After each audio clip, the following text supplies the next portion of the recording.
Well, hello and welcome to another Daily Dominion. Again, we have a kingdom with 11 kingdom cards, and yeah, let's discuss them. We have Saturday, so these can stem from any of the expansions, and that shows we have Renaissance, we have Rising Sun, Base, Menagerie, Plunder, Alchemy, Empires, Hinterlands, Adventures, and then again Rising Sun. So yeah, lots going on. Let's go through the cards one by one. We start with Scrying Pool, which is a card that costs 2 and a potion. A potion is this 4-cost card that we can also acquire as a treasure. And on play, Scrying Pool gives you an action back, and each player then reveals top card of their deck and either discards it or puts it back. And this includes this includes yourself. So you get to look at the top card of your own deck as well and discard it if you may. Then you reveal cards from your deck until you reveal one that is not an action and put all of those actions and the last card in hand. Which is, yeah, insane draw if you can facilitate a deck with loads of actions and little other cards. And not super insane draw if you have a very junky deck, but still regularly can be a very, very strong card. Usually drawing, well, it will at least filter one card if you get to discard a copper that is on top, and you've avoided drawing that one. And then usually with a decent action density, it has the chance to draw 3 or 4 or 5 cards with, yeah, just one play. Really strong draw cards sometimes. Gladiator, +2 coins, and reveal a card from your hand. The player to your left may reveal a copy from their hand, and if they do not, you get +1, and you also trash a gladiator from the supply. Why would you need to trash gladiators from the supply? It's because it's a split pile. So the first 5 cards are gladiators, then the second 5 cards are fortunes. And fortunes are super expensive cards that will double your coin one time during during your turn when you play it. So, I mean, it won't make much sense to play more than one fortune unless you really need to buy. Let's see. Well, it is the only plus buy here, but yeah, it's a very, very strong effect, and that makes up for the effective 16 costs of the fortune. And also, when you gain this, gain a gold per gladiator you have in play. Next up, we have Guard Dog, which gives you +2 cards, and if you have 5 or fewer cards in hand, after drawing those first 2 cards, you can draw another two cards. Also, yeah, nice-ish if you can lower your hand size before playing one. And also when another player plays an attack, you may first play this from your hand. So this is not super effective against discard attacks, but for example, with Scrying Pool being the attack, it might be very useful because that will just mean that you get to increase your hand size for free, essentially. But yeah, I'm not sure whether I will get Scrying Pools here, and I'm also not sure whether I will go for Scrying Pools here, as there is so much other good draw and there's very little thinning. Next up, Guide.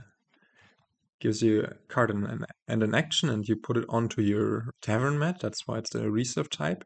And as long as it's on your tavern mat, I wanted to show it, but it's not here. You get to call it at the start of your turn to discard your hand and draw 5 fresh cards. This is nice for some reliability. Riverboat, a 3-cost duration action card, and when you play it, it does nothing, but the next turn, at the start of your next turn, you play the set aside card, leaving it there. And Riverboat has set aside Guildmaster, so when you gain a card +1 favor during the whole next turn after playing a Riverboat. So this is a way to play those Guildmasters on the next turns. Then we have 3 village variants, or well, Throne Room is not a village variant, but Throne Room, but also can give you plus action. And we have Mountain Village. We saw this one this week already. +2 actions, look through your discard pile and put a card from it into your hand. If you can't, you just draw a card. Then we have Rustic Village, which gives you a sun, or +1 sun, which is connected to this prophecy. That's why it's an omen card. And then it has classical village effect, but then also you may discard 2 cards for +1 card. So it lets you filter a bit, and also notably synergizes with Guard Dog, because afterwards you will have 1 card less in hand, and then you could play a Guard Dog for 4+4 cards. Next up, or let's quickly discuss the prophecy.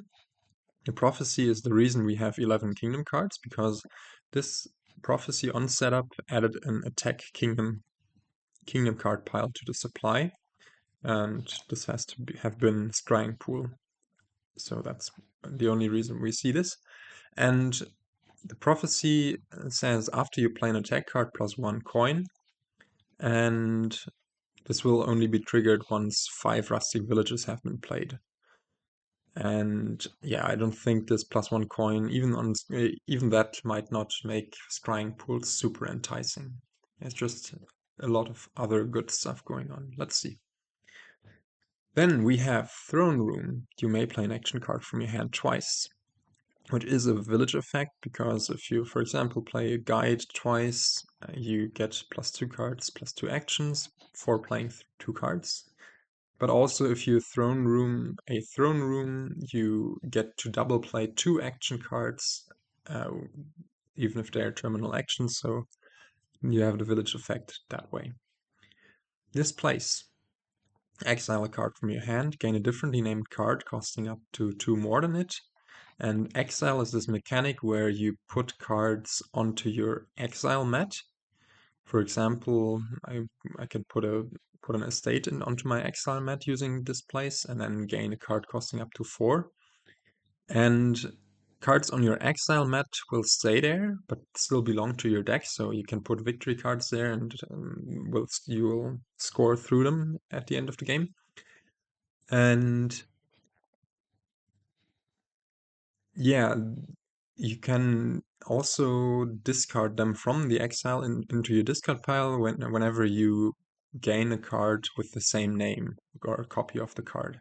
So for example, if I, for whatever reason, am displacing a silver into a Quartermaster or another Displace, I have the silver in exile, and the next time I gain a silver, I can decide to discard the silver from exile.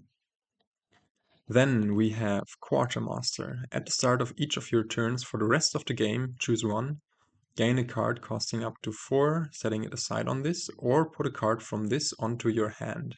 So essentially every other turn it will put a 4-cost card in your hand of your choice, or you can just have them sit around and stash away estates for the whole game. Yeah, this one is a very strong card that usually accelerates the game quite a bit. And also notably, if you Throne Room a Quartermaster, you will get to stash and take away the same card at the beginning of each of your turns. So that's also a strong synergy if you can line it up. But of course, if you don't find the Quartermaster with this Throne Room, it makes sense to just put it in play, because on play it does nothing for you. Next up we have Seer, another draw card. +1 card and +1 action. Reveal the top 3 cards of your deck. Put the ones costing from 2 to 4 into your hand, and put the rest back in any order. And this one seems quite pleasant here with all of those strong 3 and 4 cost cards. It's a bit less strong due to our inability to get rid of the coppers in an efficient way. even Displace doesn't help that much, because Displace can only displace coppers into estates here. But it still might be useful. Yeah, but it seems like we are going to deal with with those coppers for most of the game. Next up, we have Crafter's Guild, and Crafter's Guild is there because of Guildmaster, because Guildmaster will give us 3 coins when played through Riverboat, and also this will mean that when we gain a card, we also get +1 favor, and favors here mean that we can spend 2 of them at the start of our turns to gain a card costing up to 4 onto our deck. Yeah. Also, with those strong 4-cost cards, I might go for a Riverboat or 2 in this game. Alright, let's talk about strategy. So there's a lot going on. I've already mentioned that the only plus buy is Fortune, and the only thinning is Displace. So those are the bottlenecks of this board, I'd say, but still, if you can set it up in a somewhat nice way, you will be able to do a lot of stuff here. I think this looks like you can build really big. And the priorities will be to get Displace and Quartermasters into our deck, because then we get to we get to get rid of our estates, and Quartermasters will be great for some reliability. And then at a later point we might go for a Gladiator, and yeah, I also really like Riverboat here because, as I said, those 4-cost cards are strong and Crafter's Guild can facilitate getting them. Our main draw in the early game, I think, should just be some village guard dog thing. Maybe Rustic Village over Mountain Village due to the synergy with guard dog on the first play. And also throne rooms with guard dog are nice if you can have a village effect before them.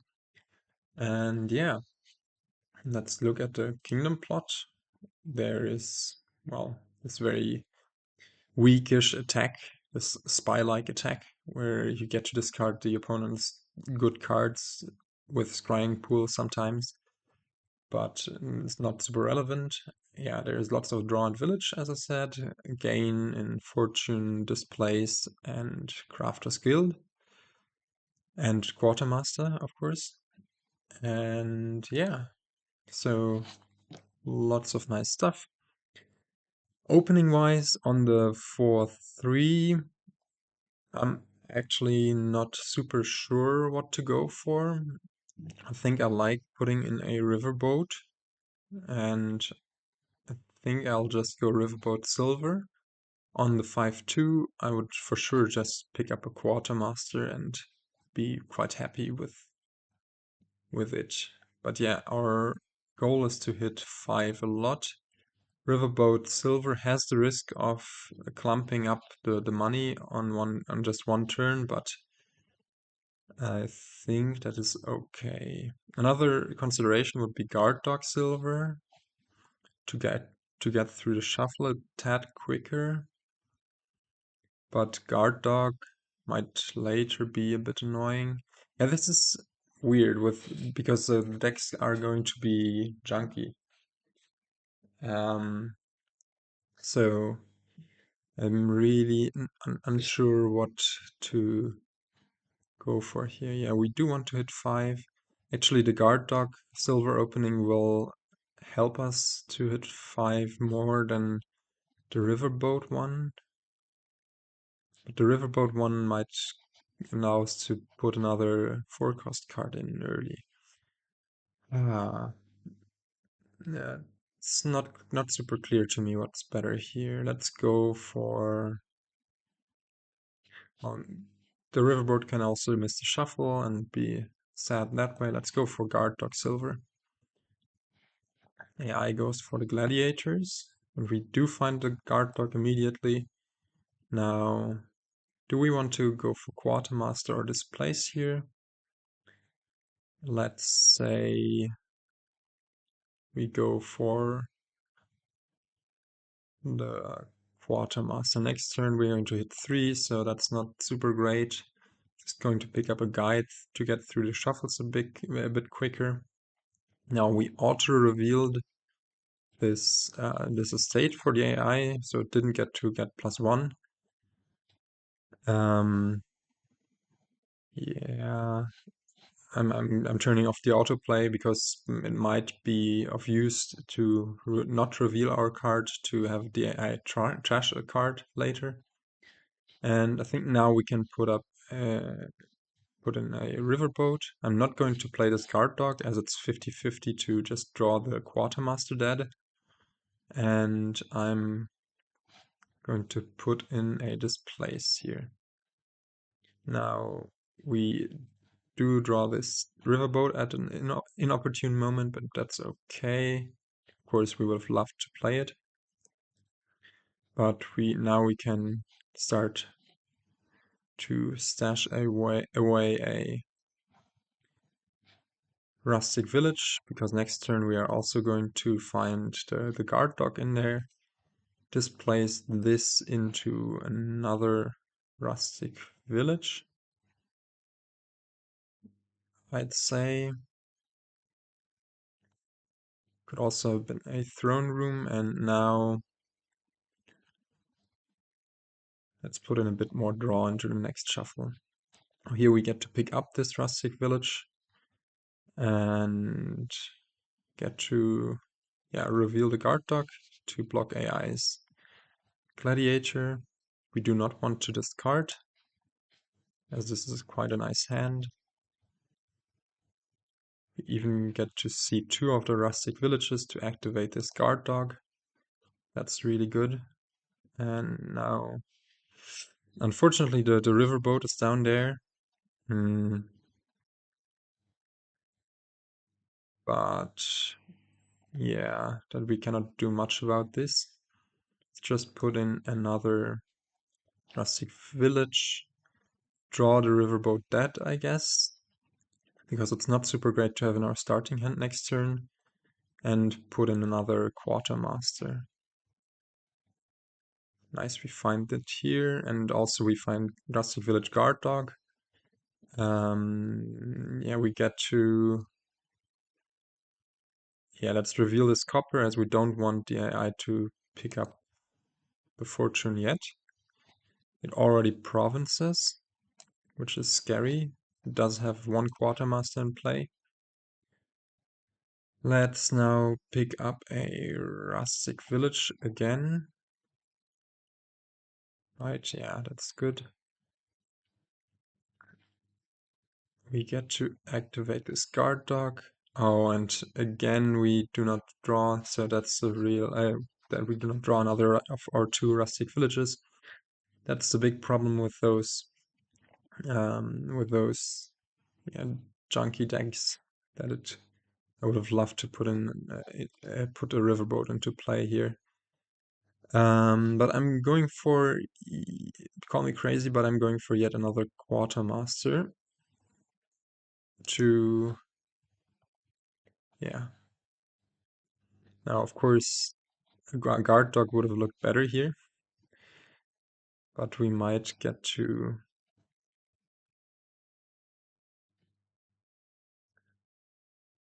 do some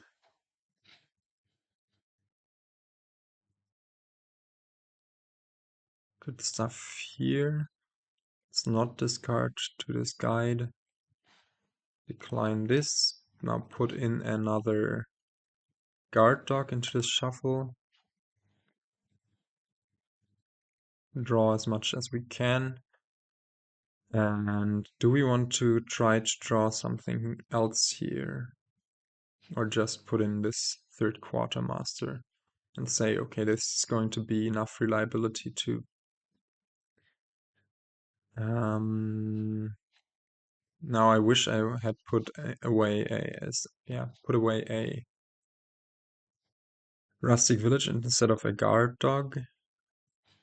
But yeah, oh yeah, and I get severely punished for not doing so.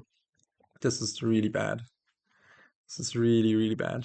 Because I triggered this shuffle with all of those villages, and now those villages are betraying me, but at least I get to guide away this hand, which still doesn't change the fact that I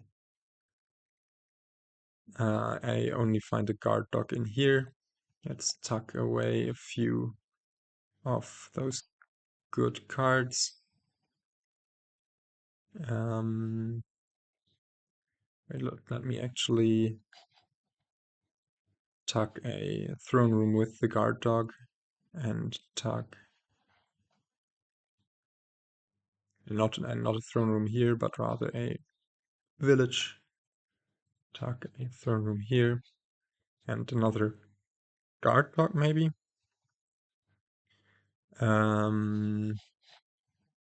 Yeah, this is really annoying. Let's put in another displace. And see whether we can manage to draw this turn. That would be really nice, really appreciated. I'm just going to tuck something else here. Untuck the throne room here. Untuck the guard dog here. Now we do get to play this. Let's double play the rustic village for loads of actions. And because then we can put some good stuff into play. Do get to get rid of one of those coppers. We do get to go through a lot of more stuff. Find the other displace here. Turn this estate into another riverboat maybe.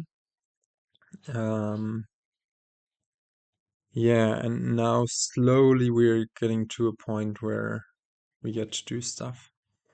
And I think here I like to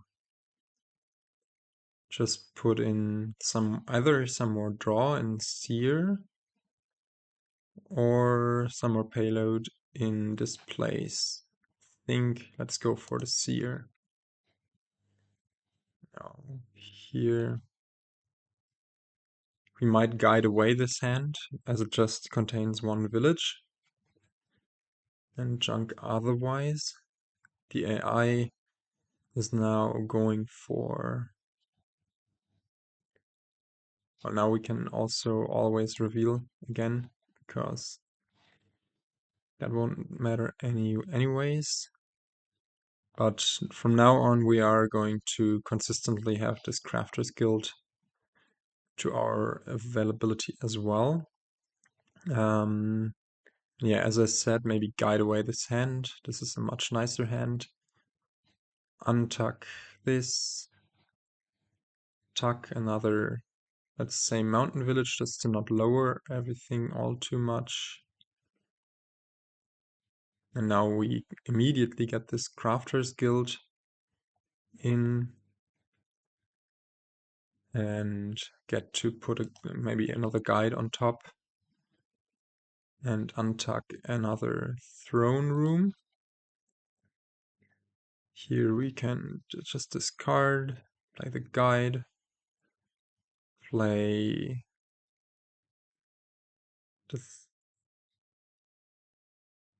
the rustic village first, maybe do this.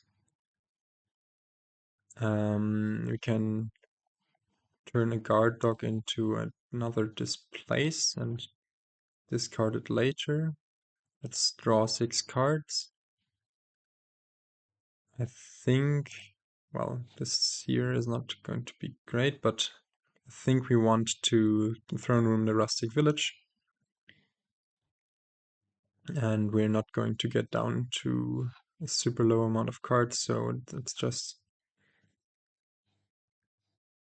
play these guard dogs for what they are. We are going to draw a deck here, which is nice. Play this rustic village, I guess. Turn this copper into a stage, and this We're short one village play. I'd still say we draw this and then turn this, maybe just this riverboat into another seer actually, just because that's, yeah, going to enable us to draw a bit more reliably next turn. Now we do want to get this fortune for the plus buy, even though I believe you could also be very successful just doing displace stuff here, but yeah, the fortune is going to be nice. Now we do need to watch piles a bit. AI has 3 Quartermasters in play, and we are also going to lower piles a bunch, so yeah, this is not too great, so let's only take throne rooms for now, if we may. AI does get to hit, does get to pick its hand apart with those mountain villages, so it will hit province here. And yeah, we might be in some trouble with the piles that are as low as they are. But yeah, does AI get to province? No, it only hits 5 and okay. Now, yeah, this is really scary. Let's untuck this and untuck that. Gain another throne room on top.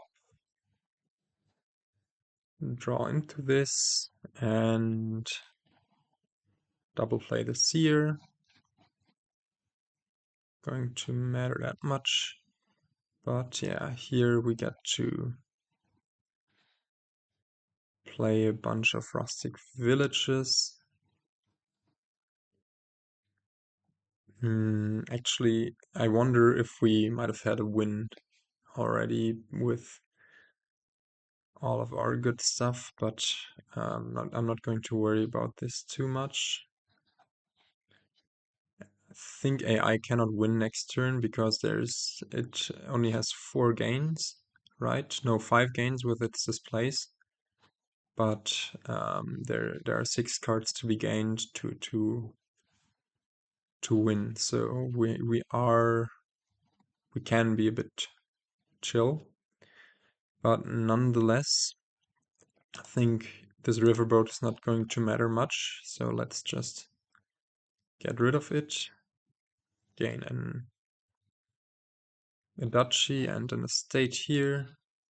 We can maybe throne room this displace to get rid of those later. This was a beautiful seer for a change. Now here, well, we do want to just draw, I think. Yeah, maybe we should have waited with this throne room stuff a bit, but well, it is okay. We do get to turn this duchy into a gold. Gold is great now with the fortune, and maybe this even into a silver. And now we might not even draw it. Ah, no, we are drawing it because of our throne room stuff. And now we do hit 16, exactly perfect to catch up on these provinces and put us into a really good position to now win the game on the next turn. Yeah, this was scary. I'm going to lie, with all of those Quartermasters in play and AI being up in points. I felt like this might have gone the wrong way, mainly due to our somewhat slowish draws in the beginning, but yeah, this should be a win. Now, I mean, we are behind in points, so I wouldn't really lower all too much, but well, we can gain 4 cards here. Let's gain a guard dog on top of our deck and just tuck away 2 estates for points.